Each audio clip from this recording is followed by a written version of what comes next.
Hello, good evening. So, sa mga nagtatanong dyan sa messenger ko, ang dami-daming nagtatanong kung ako ba'y may asawa, may anak, etc.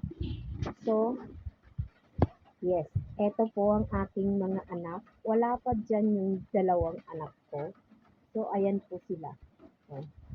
And, sa mga nagsasabi dyan na puro lang daw ako filter, so, eto na nga yung mukhang to. Oh, may 5 anak yan. So, ayan, wala po akong filter. No, normal camera na po ang ginamit ko. So, tingnan nyo naman. Ang tanda ng mukha ko. So, kaya nga tayo gumagamit ng filter, di ba? Para medyo bumata yung mukha natin. So, wala rin tayong lipstick dyan. So, tingnan nyo. Wala na po. O, tingnan nyo naman yung mukha ko. Mas maputi yung mukha ko. So, ayan po.